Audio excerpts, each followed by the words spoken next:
पुष्पा महाले आणि सुमित्रा काका हे स्टेजवर येते.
जरा लोकांना पण दिसून दे, ते साईडला वगैरे जा, जरा मागच्या लोकांना दिसून दे ना काय चाललंय ते.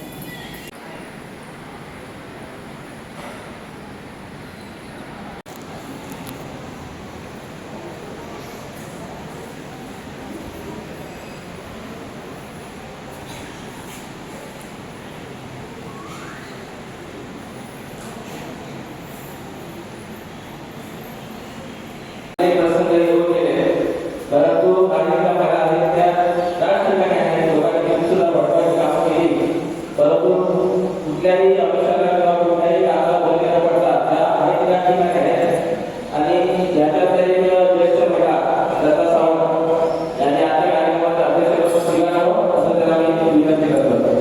सर्वांना कामाला स्वागत करायचं.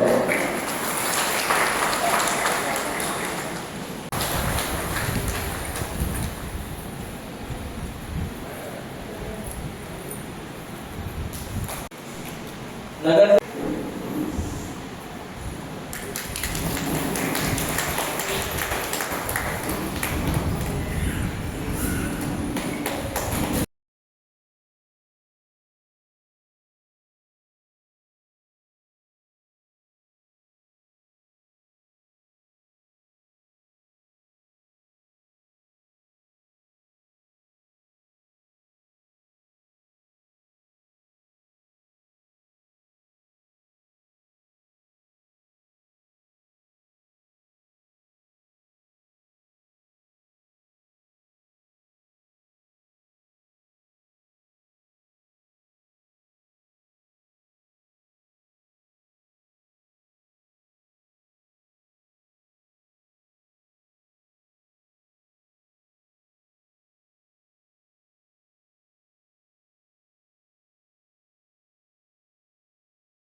स्त्री शिक्षणाचा पाया रचला आणि आज महिलांना मानाने सुरतेमध्ये बसायचं स्थान दिलं.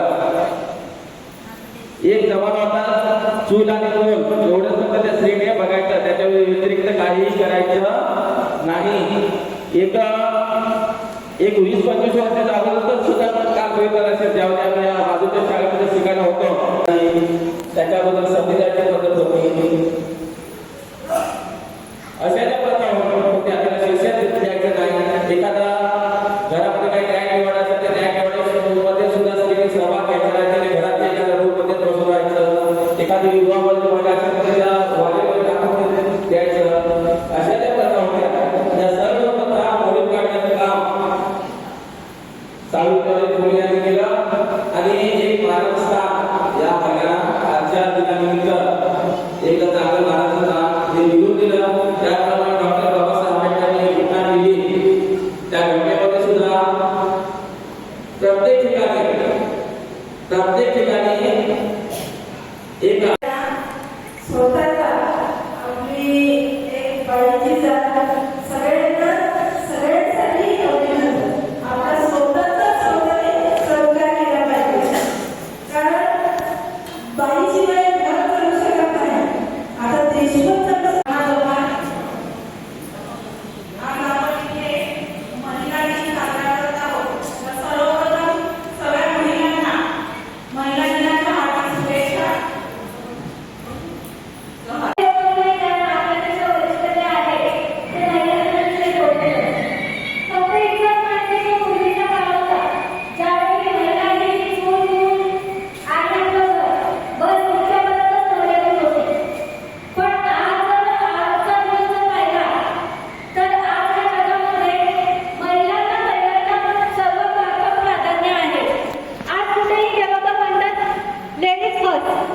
म्हणजे त्या वेळेचा काळ आणि आजचा काळ हा लक्षात घेता आज महिलांनी जी प्रगती केली आहे ती फक्त महिलांपुरताच मर्यादित नाहीये, तर यामागे पुरुषांचाही मोठा सहभाग आहे. कारण की जी महिला घराच्या बाहेर निघाली तिला पुरुषांच्या सन्मानातून घरातून बाहेर काढलेला आहे. तर त्या पुरुषांनाही आजच्या दिवसाच्या खूप साऱ्या शुभेच्छा. इतकं बोलाय सर्वांना धन्यवाद.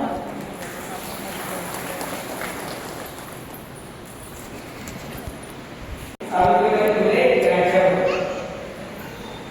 आपण जर मागे बघितलं तर आपल्याकडे कोणालाही तो आदिवासी समाजातला असू दे किंवा इतर बहुजन समाजातला असू दे, अगदी ब्राह्मण समाजातल्या स्त्रिया असू दे, यांच्यापैकी कोणालाही शिकण्याचा अधिकार नव्हता.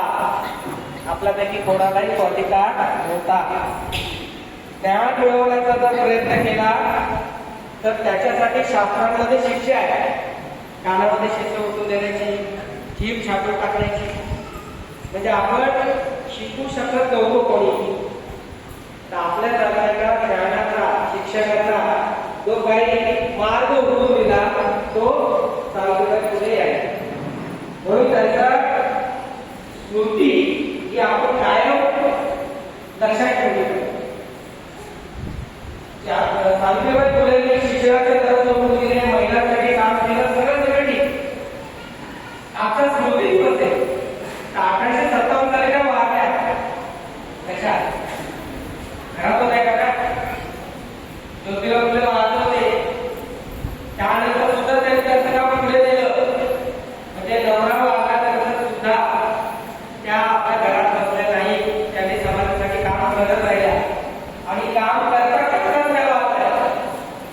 पुण्यात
लोक जरा कमी पाहिजे. जय आदिवासी.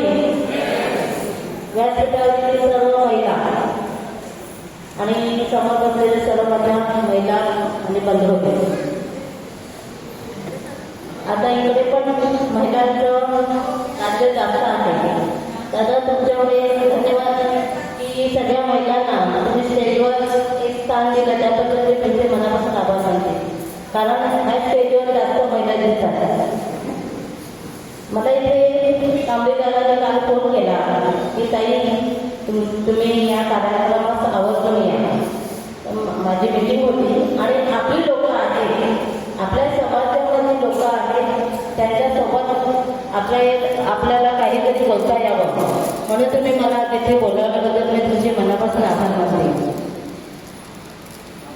मी नगरसेविका नसून मी आपल्यातील एकच आहे. मी पण एक आदिवासी समाजाचे आहे. परंतु मगाशी ताई बोलल्या की चूल आणि मूल पूर्वी आपलं एवढंच होतं. चूल आणि मूल घरात भाऊ झाला, बहीण झाली की तिला सांभाळायचं, म्हणजे आपलं शिक्षण होत नव्हतं. परंतु आपण आपल्या आईबाबांनी जिद्दीवर आपल्याला शिकवलं, पुढे पाठवलं. आज माझं पण ते सावित्रीबाईंनी फुले यांनी पहिली शाळा काढली नसती तर आज माझं शिक्षण झालं नसतं. आज मी शिक्षण माझं 10वी होऊन मी ग्रॅज्युएशन पण केलं आणि अजून पुढे शिकते, MA करते मी. कारण मला पुढे अजून शिकायचं आहे. कारण शिक्षणाला हे वय नसतं. तसंच आपल्या मुलांना म्हणजे 60 वर्षावरील 60 वर्षाच्या असतील आणि त्यांचं मुलीच नसेल तर त्यांना अनुदान दिलं जाते महिन्याला 35,000 रुपये. पण त्याच्यासाठी तुमच्याकडे अधिकार चांगला असावा लागतो. तो असता घरपट्टी असावी लागते. म्हणजे कागदपत्र, रेशनिंग कार्ड, घरपट्टी, जोडणी लागला एवढं असलं तरी त्या महिलेला वर्षाला 35,000 रुपये म्हणजे तिच्या औषध पाण्यासाठी मिळू शकतात. दुसरी योजना अशी आहे की एखादी विधवा आपल्यामध्ये असेल आणि मुलं शिकत असतील, मुलं असतील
जागतिक आदिवासी दिन हा आदिवासी एकता परिषद संघटनेमार्फत आयोजित केलेला आहे।